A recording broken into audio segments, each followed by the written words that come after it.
alert on Rose State College campus. Recovery efforts in Shawnee following a tornado on Wednesday night. And later, a Stillwater man is arrested after inciting an argument and abandoning his vehicle. All that and more on News OSU.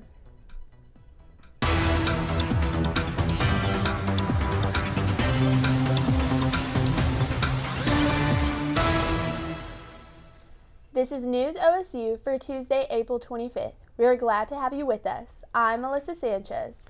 And I'm Katie Laird. We begin today with another tragedy following a shooting at Rose State College in Midwest City.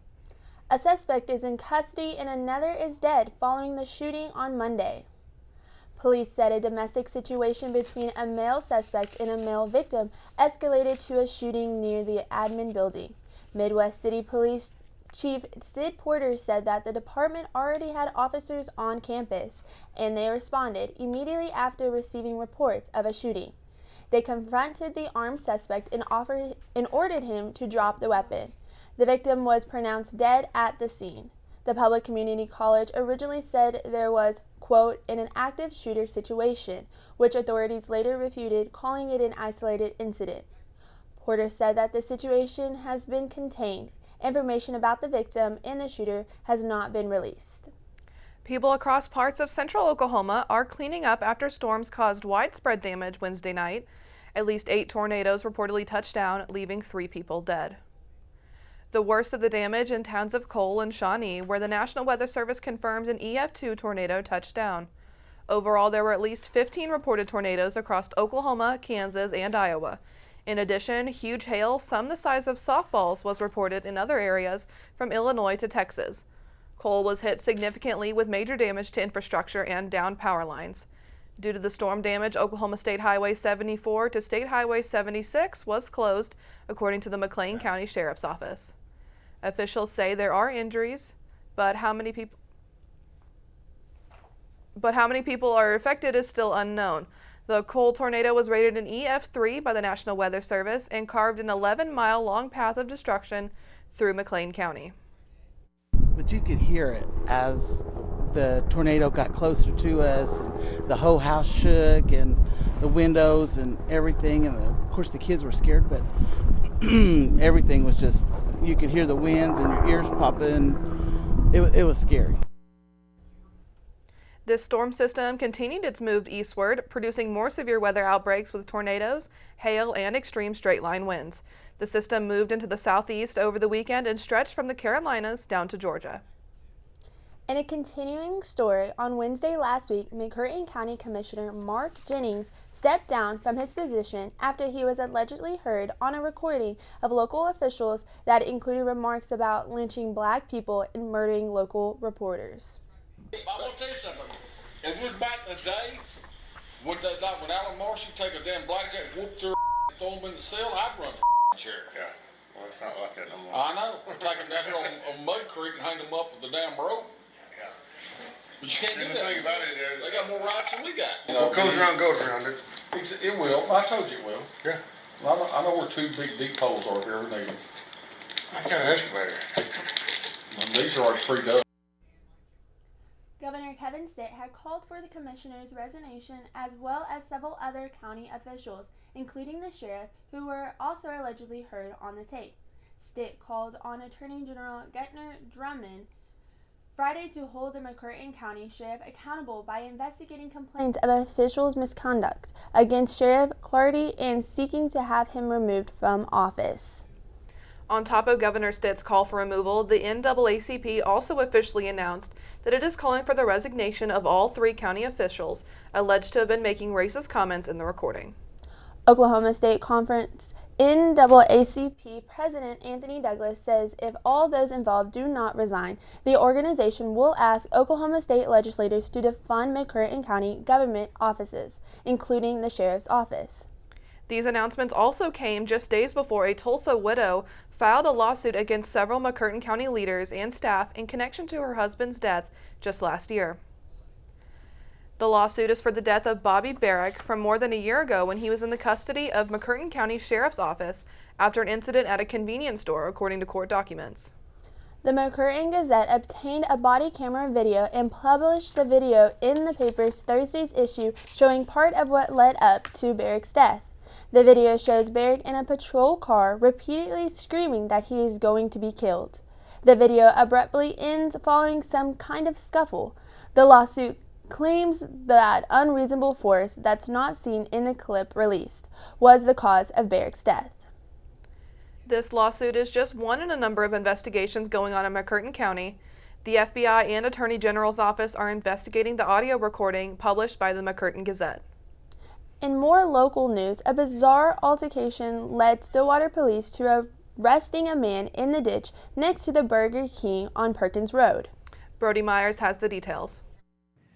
Here behind the building that houses the VA, Verizon, and Wingstop is an old white beat-up Chevy truck. It's got a flat tire, some garbage on the dash, and even a couple bullet holes. How did it get here? Wednesday afternoon, just before 1:15, Stillwater police were called to the area of 3rd and Payne. James Weishart was allegedly intoxicated and walked up to a house, starting an argument. Then he got in his truck, drove up to the house, and was met with fire. And then suspect left, and then the parties that were involved in the shooting, everybody left prior to officers' arrival. So local law enforcement was on alert.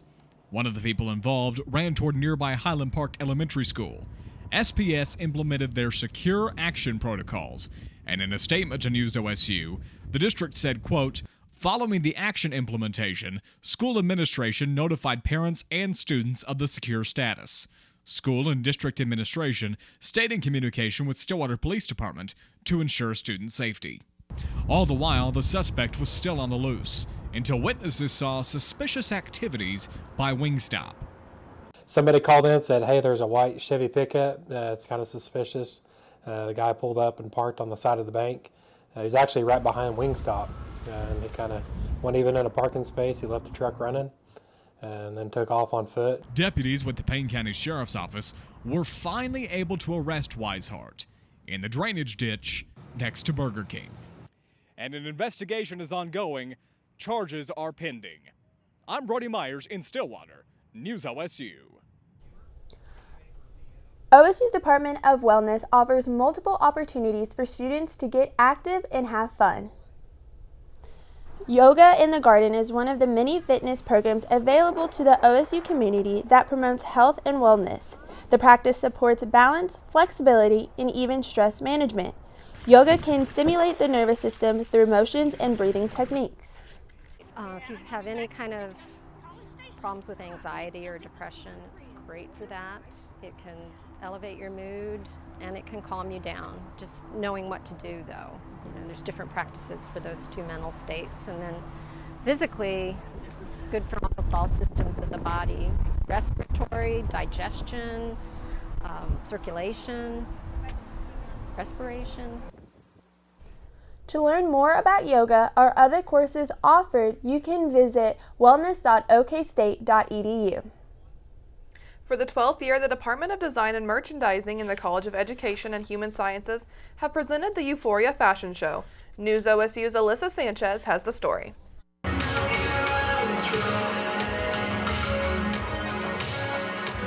The fashion design and merchandising students have worked all school year to bring an exciting fashion show featuring students' creations. The show is produced and directed by 19 DM students of the fashion show production class. During the show, you saw children's wear, fun fashion, and senior collection. 5 seniors showcased their personal collection that was unique to them. The bride is inspired by the unconventional brides. The collection represents a colorful, fun-loving person and personality. These girls aren't just the bridal party, they're the party of the bride. Giving students a real-life experience and producing a high-caliber event is very important. Learning how to meet deadlines, improve their communication skills, and to be flexible or willing to change at a moment's notice are all good skills to have for any future career. I want to be a technical designer in the 3D design field. I want to make garments that people are happy about, that fit, and that people are excited to wear. All the garments featured in the show were designed by 10 designers in their junior or senior of study. They have been created by students as class assignments or extracurricular projects while studying fashion design at OSU. Euphoria Fashion Show is a reward to see the students' growth and mature into amazing designers and merchandisers. With News OSU, I'm Melissa Sanchez. Weather in Stillwater this week promises to be a wet one with chances of rain throughout most of the work week. There's a potential for heavy rainfall tomorrow with winds up to 20 miles per hour and a temperature high of 55 degrees. Thursday will have showers early on in the day with overcast skies later. Wind speed should only be about 10 miles per hour with a temperature of 65. Friday will be about the same, cloudy skies with occasional showers and a high of 60. Scattered showers will move in early Saturday morning with some sunshine later in the day. High temperatures at 70 degrees and a chance of higher wind gusts around noon. Sunday will end the weekend with clear and sunny skies and a high of 70 degrees. And that's News OSU for Tuesday, April 25th. I'm Melissa Sanchez. And I'm Katie Laird. Stay safe and we'll see you next week on News OSU.